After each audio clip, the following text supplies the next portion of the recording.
Tasca, man who sits in points, joins us right now. Man who's 8th in points, his teammate Tim Wilkerson as well. We got to start by talking about getting rid of this rain and letting you two Fords get it on for the 4th time in the first round this year. That's not a good thing, Tim. Well, it's obviously my fault. I'm the slower car. I'll take full responsibility for being the guy that did the wrong thing. Does that mean you take it easy on me in the first round, Tim? Of course not. No, you know, we had a blower belt come off yesterday. We'd have been in a lot better shape, but we were happy to be in the field. We're running okay, and Bob's running good. We're going to make a good race for the fans first round. There's no holding back with Bob and I. We race and we get it on, and he's got me a couple times this year. I figure it's really my turn. I just haven't got Bob talked into that yet. Well, Timmy, I see you're 124 back, so in terms of the countdown to the championship, a definite make-or-break race for you. 63, we're running out of rounds here, so it's got to be one for you as well. Yeah, no, Memphis is clearly, this is going to be a pivotal race, but if you've seen with Robert, you know, he's made up a lot of ground fast when you take all the ground. When you take some wallies in a couple of races, it helps. But no, clearly we're in this thing. We're in this fight. You want to keep it close going into Vegas, Pomona.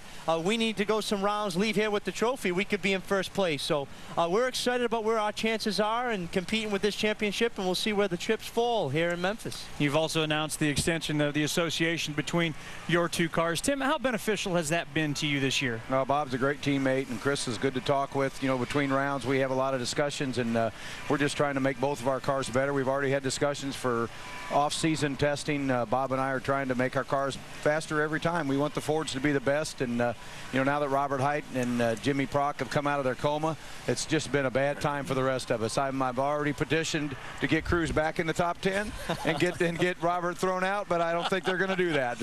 But we're just doing the best we could do. You know, it's been a tough week in the way of making our cars be the best they could be, but we're going to be okay. Bob and I, we got good thought processes going on, and Bob's got a big pile of money, and I'm going to help him spend it. Well, that sounds good. Good news too. Levi Rain Shop is back. That was announced earlier this year. Same way for you and Ford Motorcraft. Tough economic times. That's got to be a huge relief. No, it certainly doesn't. I think it speaks volumes with our program, both how we've activated on the racetrack this year, you know, clearly a breakout year for us, and how we've activated off the racetrack. You know, with Ford's announcement as the official sponsor of NHRA as the vehicle, Motorcraft Quick Lane, how we engage the fans at the racetrack and the dealers and distributors of Motorcraft. It speaks volumes for our program. And heck, I'm a kid living his dream, you know, born and raised in a Ford dealership, to come out and compete in a sport that I love with sponsors that have been good to me. It's been a dream come true. 2 big wins this year. Yeah, it always helps when you get some wins in your belt, no question. 2 big wins, a final round, and, you know, clearly our attitude, it's not enough. You know, we want to win this championship. That's why we started this program, and we're on our way to, you know, give ourselves a good chance this year. Tim, as far as a Get Healthy weekend for you, you are the defending event champion here in Memphis. You've also been to another final here.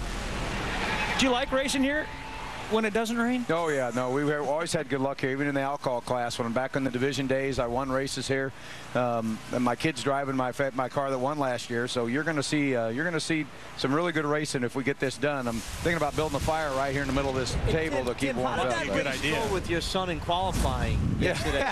Let's share with the listeners how that race went. I left first. I was at half track first. I was at darn near the 1,000-foot first. No, it was. Who put the win light on? He did. Yeah, he. Believe me, I'm getting that rubbed in my face a lot. I've had a lot of fans come up and thought that was really a cool deal that we got to race side by side. And, you know, to run next to your kid in the first place is a neat deal. And we run within 100th of a second of each other there. And I'm proud of that boy, really. Believe me, he's done a good job. And Bob's a good mentor for him, too, here. Let me tell you, Bob's a good kid.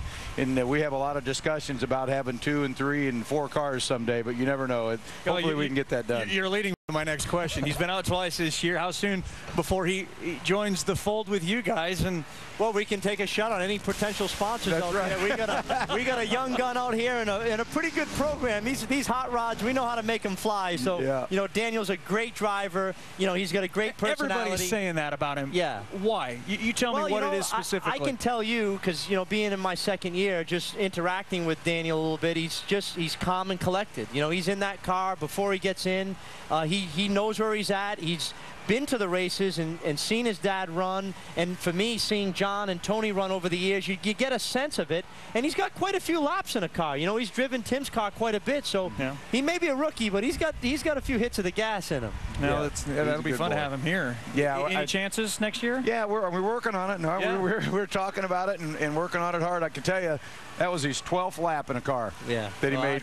Unbelievable. That he made Friday. So yeah, he just does a good job. And like Bob said, I've been racing with this kid for a long time. When I took him junior dragster racing, he was the same way, Bob. He pays attention, he looks, he notices, he knows where he's at on the track. Before we started the car yesterday, they had a little mishap, and I got on the radio. I said, "We're cool," and he said, Dad, let's get this thing started. I'm having a good time. I said, "You know what the rules are, right? Stay in your own lane. Any problems, you shut the car off."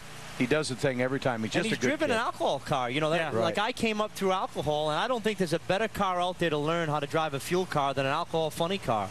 And he did really well in alcohol cars. So, hey, you know, 3 cars are in the plans. We're just working on a few details. Yeah, but we'd like to have another car out here. Would you have done it any other way with him? Coming first to the alcohol car? No. That was the best step in the world. I even, not to throw anybody under the bus, but we talked with John Force about doing that with Ashley back 3 or 4 years ago when she was driving the dragster. Sure. You know, he came to our pit area one day and talked to Fred Mandolini about helping, and Fred says, "John, you know, I don't want to tell you what to do, but the alcohol funny car is the path. I mean, it's a good stepping stone for anybody to run in this class." And John, you know, in his wisdom, decided just to put her in a car, and I quite frankly think she struggled a little bit the first few runs, and now she's terrific, of course. But man, you have to get 50 to 100 runs under your belt in some type of funny car. You're looking out a windshield. It's like looking through a screen door at 300 miles an hour, and it's hard to do. And she found that out. She does a terrific job now. I've talked to her last year a few times. Hey, listen. Your dad's a good teacher. He's not the only guy out here that knows something. You want some help? You come to Wilkerson. You come to Tasca. You come to Pedregon. Hey, we'll talk to you and help you. She's a good kid, and I try to get my kid to go down that same kind of path. Use your head. Always another day to race. No pressure to win every time. That's something that we're trying to teach him, and he does a good job at it. And I tell you what, I wouldn't want to be Ron Capps tomorrow when we line up. There you go. Tim Wilkerson, 8th in the points. Bob Tasca, 5th in the points. They will race Monday. First round of funny car elimination. Speaking of another thing that's cool besides Daniel Wilkerson,